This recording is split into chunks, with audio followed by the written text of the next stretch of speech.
Сайн байцгаана уу хүмүүстээ. Та нартай өнөөдрийн мэнд хүргэе. Өнөөдрийн хичээлийн сэдэв бол найруулгын төрөл, түүний ангилал.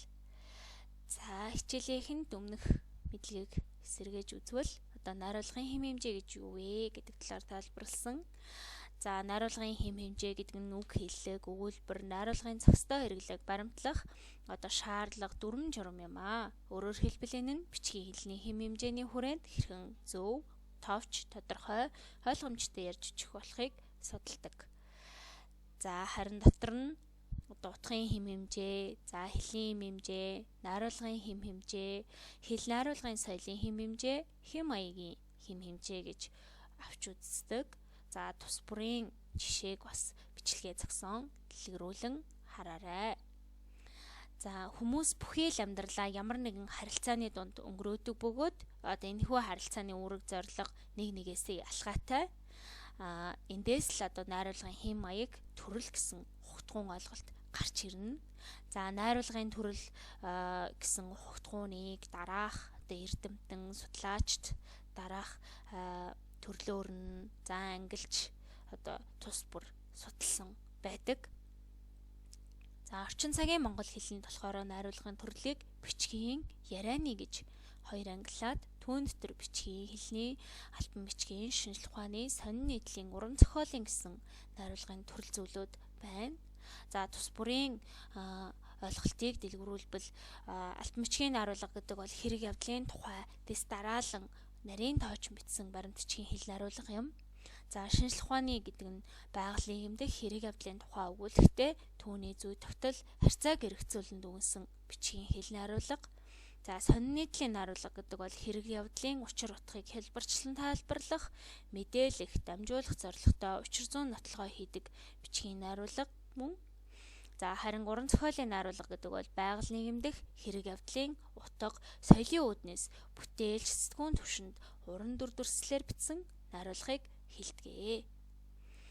За, найруулга тус бүрийн онцлог шинж байгаа. За, албан бичгийн найруулга болохоор тогтсон хэв загвартай, утга санаа тодорхой, үгийг шууд утгаар хэрэгэлсэн, за уран яруу дүрслэлгүй, сэтгэлийн өнгө аяс илэрхгүй, захирсан, тушаасан, хүссэн өнгө аястай. За, харин шинжлэх ухааны найруулга болохоор мэргэжлийн хүмүүс зориулсан хийсвэр ойлголт голлолдог, нэр томьёо ихтэй, итгүүлж үнэмшүүлэх, танин мэдүүлэх зорилготой, баталж натлсан өнгө аястай. За, сонин нийтлийн найруулга болохоор шин соргог мэдээллийг цаг алдалгүй дамжуулдаг. За, шин санаа төвшүүлсэн, шүүмжилсэн, өөрийн үзэл бодлыг чөлөөтэй илэрхийлсэн.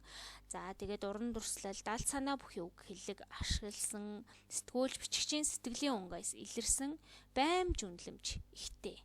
За, харин уран зохиолын найруулгын хувьд болохоор зохиолчийн ур чадварыг харуулдаг. За, хэлний бүх нэгж хэрэглэн, за тэгээд уран дүр дүрслэлийг өргөн хэрэглэн, зохиолчийн сэтгэлийн өнгө аяс, үзэл бодол, хандлага, үнэлэмж чөлөөтэй илэрнэ. Ярианы найруулгын хувьд бол хүмүүсийн харилцах аман яриа, хувь хүний мэдлэг боловсролын цар хүрээг харуулна, ханц үг олон ордог ийм онцлогтой. За, дараах бүдүүвчээс монгол хэлний найруулгын төрөл, хэв маягийн төрөл гэх зэргийг харж болно. За, тус бүрийнх нь нөгөө өнгөөр ялгсан байдлыг басан ажиглаарай. За, тэгээд үүнээс цаашаа дэлгэрүүлбэл одоо найруулгын хэм маягийн дөрвөн төрөл буюу тоожимж, хэрэгцүүлэмж, хөр нэмжийн тухай тус бүр нь бас судалж авч үзнэ. За, харин одоо дэлгэцэнд харуулж байгаа хүснэгтийг та бүхэн зогсоож агаад сайн уншаад үзээрэй. За, энд юу байгаа вэ гэхээр албан бичгийн найруулгад ямар төрөл зүйлүүд байдгийг. За, эрдэм шинжилгээний найруулгад ямар зохиол бүтээлүүд байх уу? Уран зохиолын найруулгад юу хамаарах уу? Сонин нийтлийн найруулгад юу хамаарах вэ гэх зэргийг тоочин одоо бичиж харуулсан байгаа. Тэгэхээр бичлэгээ зогсоогоод садар уншиж дэлгэрүүлсэн судлаарай хүүхдүүдээ.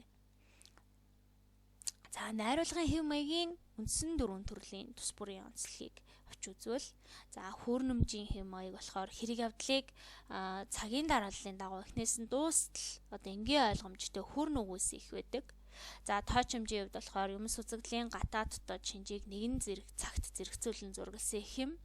Харин тайлбарламж болохоор ямар нэг зүйлийн мөн чанар, утга учирыг тайлбарлан мэдээлэх зорилготой их байдаг. За эрх зүйлийн хувьд бол 2 өгүүлбэр, 2 зохицолбороос 3 дахь дүгнэлт бүхий өгүүлбэр, зохицолбор бүтсэн эхийг хэлнэ.